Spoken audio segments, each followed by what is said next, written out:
situation un petit peu... en fait, c'est comme si je mettais ça dans une boîte, quoi.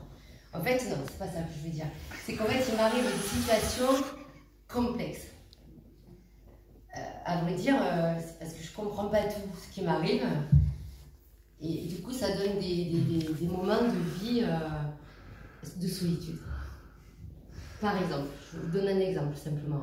Un exemple, la dernière fois, je vais à la poste. Bon, évidemment, j'arrive à la poste, il y a la queue, quoi. Ben, c'est normal, enfin, il y a des réductions drastiques au niveau de l'État. On sait très bien que maintenant, à la poste, il y a 2 guichets ouverts sur 10, donc bon, vous allez à la poste, vous allez à la file d'attente. Donc bon, je me mets dans la file d'attente. Moi, je ne suis pas une fille compliquée, hein. On me dit fais la queue. Bon, je rentre dans la poste, il y a la queue, je fais la queue, quoi. Là, je mets comme ça, je fais la queue, je suis cool. Je mets les pieds bien parallèles, j'en profite pour faire une petite respiration, cohérence cardiaque. Je serre mon lavanda, je viens remonter le prana. Je suis bien, moi. Je me sens bien, je sens autour de moi toutes les vibrations là. C'est fort dans la poste. Autour de moi, il y a plein d'êtres humains. Et je me dis, waouh, c'est trop bien de faire partie du troupeau de temps en temps. Donc je suis là, je me sens un être humain connecté à l'univers. Je suis trop bien, quoi. Voilà, je suis comme ça. J'aime bien profiter de tous les petits moments, comment dire, les instants, les temps, on ne dit pas les temps morts, on dit un peu les temps masqués. Dans le quotidien, ça me rend pétillant. Donc je suis comme ça, bon, je sens bien, ça bouge un peu devant, de moment ça remue derrière, j'avance un petit peu, voilà, et puis bon, au bout d'un moment je me retrouve devant une dame, une gentille dame, c'est la postière, et elle me dit, madame, que puis-je faire pour vous? Donc, et là, tout d'un coup, je sais pas, il y a quelqu'un qui arrive, un monsieur, il arrive de derrière, de tout au fond, en criant, en disant « Oh, qu'est-ce que c'est ce bordel? Mais ça va pas ou quoi, cette meuf là, d'où elle sort? C'est bon, là c'est mon tour, dégagez là !» Moi je regarde ce monsieur, je sais pas quoi dire. Il dit « Ça fait 1 heure que j'attends dans le fond là, qu'est-ce qu'elle veut elle ?» La postière, elle me regarde. Donc, moi je regarde la postière, on s'interroge. Un peu abasourdi, le monsieur continue à crier, moi je bouge pas, quand c'est comme ça, en fait, moi je suis pas une fille qui aime faire des histoires, en fait. Ok, donc lui il s'est rapproché comme ça, il crie, il dit plein de gros mots, moi je reste concentrée dans le regard de la postière, j'aime pas du tout me mettre devant, dans la lumière, ça me plaît pas du tout, j'aime pas gêner en fait dans les situations. Bon, c'est vrai que de temps en temps, j'aime bien qu'on me regarde. Pas tout le temps, ça dépend des situations. Par exemple, quand je vais dans la rue, bon, je mets des petites tenues, des petites oreilles. Bon, je marche, évidemment, quand je regarde un peu comme ça, personne qui me sourit, la vie est tout de suite un peu triste. Alors que ça dépend de la couleur du haut que je porte. J'ai remarqué, j'ai mis un peu de rouge, tout de suite.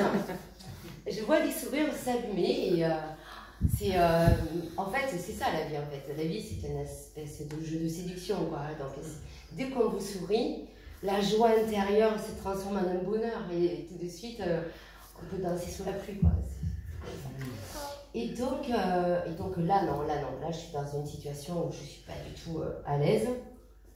Cet homme-là qui me crie dessus, bon, la postière me dit, bon, j'entends plus ce qu'il dit de toute façon, je suis concentrée sur autre chose, je suis restée dans mon axe. Et au bout d'un moment, j'entends la postière qui tape, elle me dit, madame, vous ne pouvez pas vous laisser traiter comme ça. Et moi, je dis, comment ça, et là, j'entends qu'il me dit, sale pétasse. Donc je me dis, c'est à moi qui dit ça, le monsieur, il me traite de sale pétasse. Là, je vois tous les gens un peu comme ça dans la poste. Moi, je réfléchis à ce moment-là. Je me dis, bon, ok. Cet homme vient de choisir certains mots pour m'insulter. Et c'est pas n'importe quel mot. Et donc, je me dis, bon, sale. Quand même pas sale. Mais pétasse, à 55 ans, se faire traiter de pétasse par un mec qui est pas mal, hein. Pas mal, il est un peu plus jeune que moi, même. Hein. Bon, je dis pas qu'il m'attire, mais bon, je parle de mec. Le mec qui me traite de sale pétasse, je me dis, ok. Donc en gros, ça voudrait peut-être dire que je l'excite. Simplement. C'est peut-être simplement une pulsion, quoi. Le mec, il est là, il a la poste, il est énervé, bon, il me voit, je sais pas, peut-être qu'il aurait vu quelqu'un d'autre, même un chevalier, on ne sait pas, il a une pulsion à sortir de son corps, il me voit moi, bon, toujours dit que c'est moi qui suis en face de lui, et il me dit, bon, mais pétasse, moi je me dis, il a tout simplement envie de me baiser, quoi. Je me dis, dans la poste, putain, c'est une situation... devenir chaud, quoi. Mais autour, je sens bien que c'est pas la bonne ambiance. C'est un truc gênant. C'est pas l'ambiance partout. Et la dame me dit, oui, vous pouvez pas vous laisser traiter comme ça. Moi je dis, mais madame, je prends plutôt ça comme un compliment. Je veux dire, enfin, on traite de la traite de pétasse. Non, bah, moi on me traite de pétasse, je prends ça plutôt comme un compliment. Là j'ai senti, c'est ça que je voulais vous dire, en fait, c'est ça que je comprends pas toujours dans les situations qui m'arrivent. C'est que j'ai senti un petit peu quelque chose qui se liquéfiait complètement dans la poste. Tous les gens, ils ont commencé à voir les films, à regarder de travers. Les mecs, bon, ils faisaient un petit peu comme ça. Tout le monde un peu se reculait. L'homme, en fait, il a reculé jusqu'au bout. On l'a vu. Bon, la postière, elle a mis ses lunettes. Bon, j'ai terminé quand même par réussir à me faire servir. Je dirais pas comme une pétasse, ça serait un peu trop demandé, mais comme une femme qui se respecte.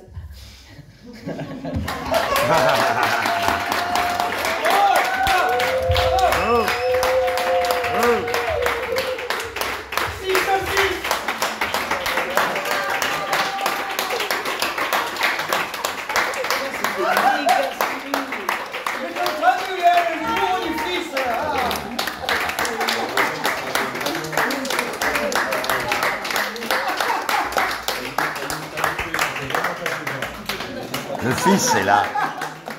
Tiens, moi, je l'ai vu écrire. Je l'ai vu écrire son sketch depuis 2 jours en silence. Énorme. C'est extraordinaire. Surtout le réciter par cœur, là. L'écrire pendant 2 jours et le réciter par cœur, c'est énorme.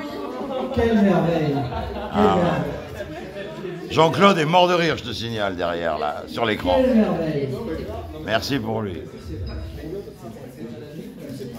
Énorme. C'est la première fois. J'appelle au micro. Voilà, j'appelle au micro, la bière. T'appelles qui? J'appelle au micro René et Chris. Ah.